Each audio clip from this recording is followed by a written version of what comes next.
Forget overpriced city flats. I bought a 20k villa in Sicily to build my own future. No mortgage, no shortcuts. Just raw renovation, smart investment and long-term vision. This isn't just a project, it's my plan for freedom, sustainability and a real return on investment.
You made it removable.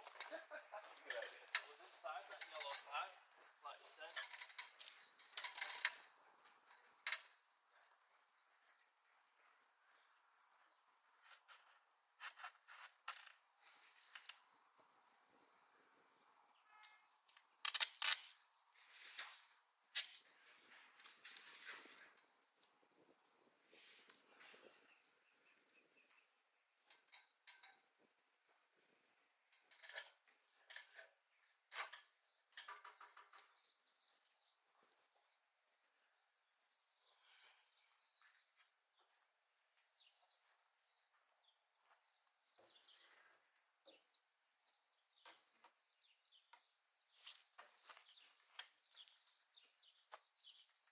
Got it up top.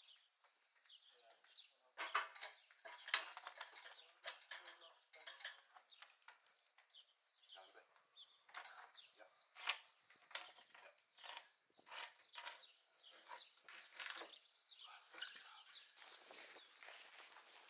By the way, a massive thank you to the very first channel members who've signed up to support the build. If you're enjoying the journey or want to get early updates, behind the scenes peeks and shout outs in future videos, just hit that join button below the video. It's a great way to be part of this off-grid adventure and helps me keep these episodes coming every week.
silicone and a gun. Nah. Just like the overflows.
Do you believe, Cliff?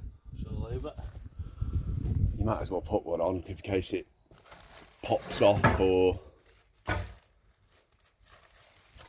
Belt and braces, John. You might as well, mate. It's overkill anyway, so you might as well just do what? Just do some more overkill. Yeah.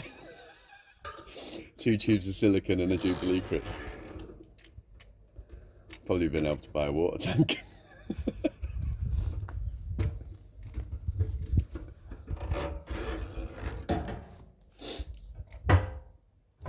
Yeah. And will that carry on, forgive me, because you know you see those things where you say which glass will fill first?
I'm making some temporary wooden posts to mark out the corners of the terrace.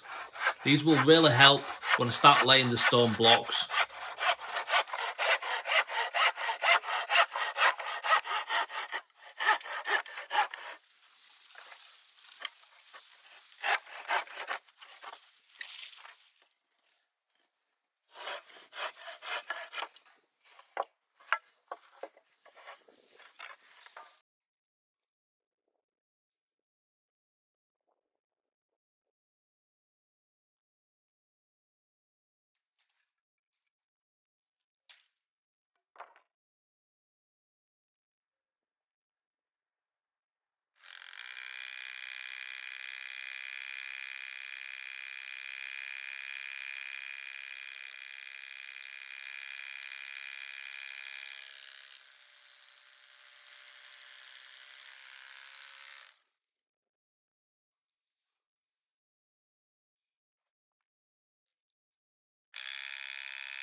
The plan is to build each layer of blocks up from these posts using the string line to keep everything level and in line. Every time I complete a course of block, I can just move the string line up to the next height.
Each post is marked with the block height and the mortar bed that I'll be working to. It's also important to mention that there will be a fall on the terrace, 10mm for every metre. In total, there is 60mm or 6cm fall across the terrace. The fall is for rainwater runoff because the last thing I want is for water pooling on the terrace. It sounds straightforward, but there's actually a fair bit of prep work involved to make sure everything is perfectly square and the heights are correct across all the posts, taking into account for the fall. By doing this prep work now, I should, at least in theory, be able to crack on with laying the blocks without having to constantly check levels, which should speed things up in the long run.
While the excavator was removing the large tree stump to the left of the gate, I had to quickly dig up and temporarily replant this pear tree to stop it getting damaged.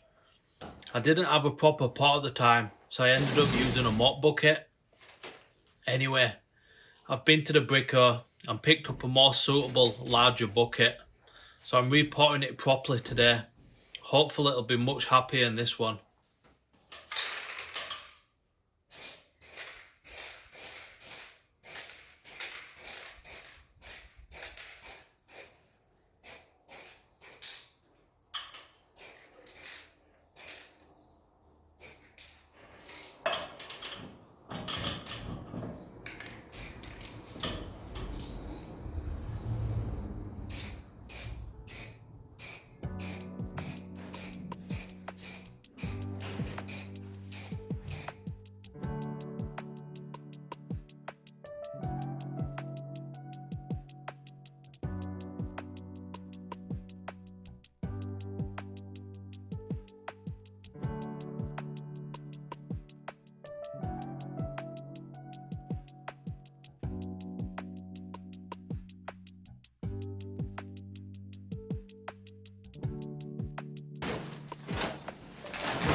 Last week, Lewis exposed the rusted rebar in the ceilings and treated with a rust converter. The converter needed a little bit of time to dry out, which it's now had. So today, he's giving them a coat of paint that'll act as a primer and help protect the metal going forward.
I wasn't fully able to finish the footings before because there was a couple of large tree stumps in the way.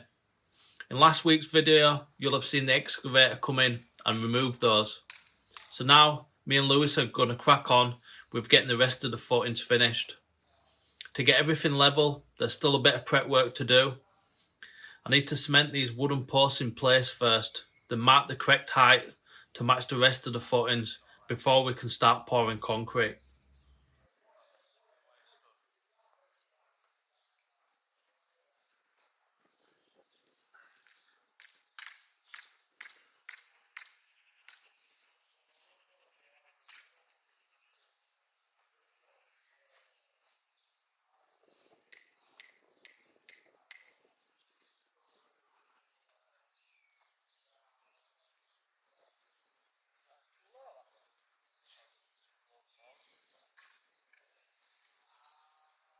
What's too low, sorry? Wait. I need to go over it anyway, aren't I? After the trenches were first dug out, we realised the garden isn't completely level. This section of the footing wasn't quite deep enough, so when the excavator came back out, he removed some more earth and took it to the same depth and height as the rest of the footings. While he was here, he also took out another tree stump from this area.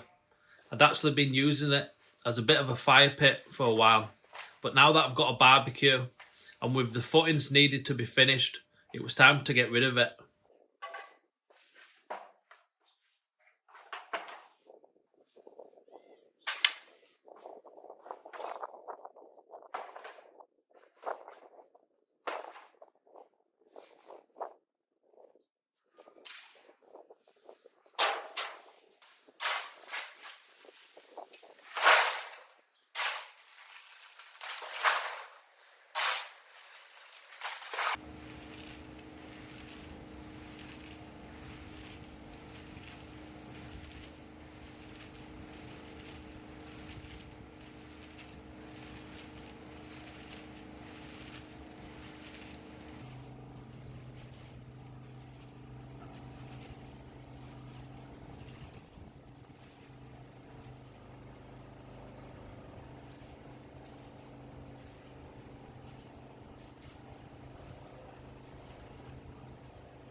I can't tell you how relieved I was when Lewis offered to help clear this pile of rubbish.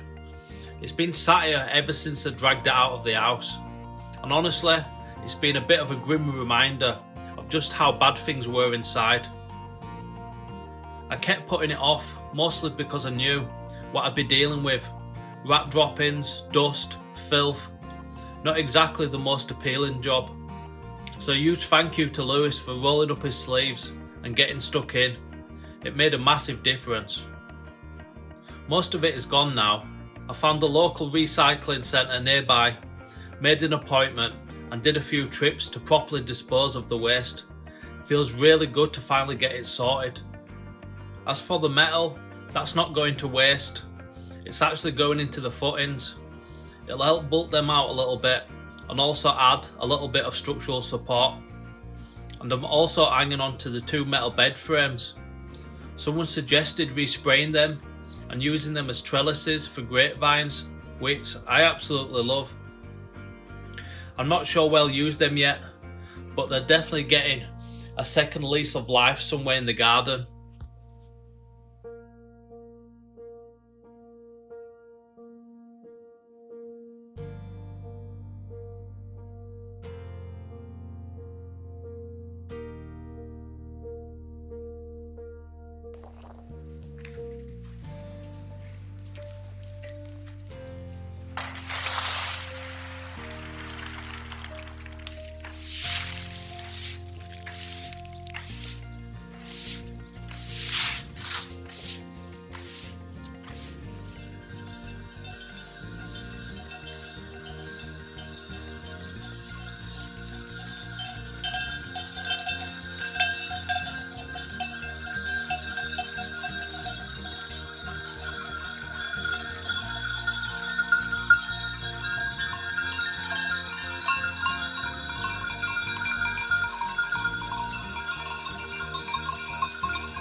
I've been wanting a small lightweight flash torch for a while now that's powerful but easy to carry around.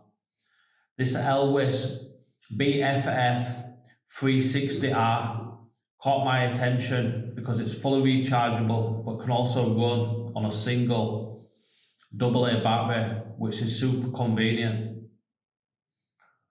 I've been a big fan of Elvis products for many years now. I've had my head torch for at least 5 years that you've seen in many videos. The products are very well made and long lasting.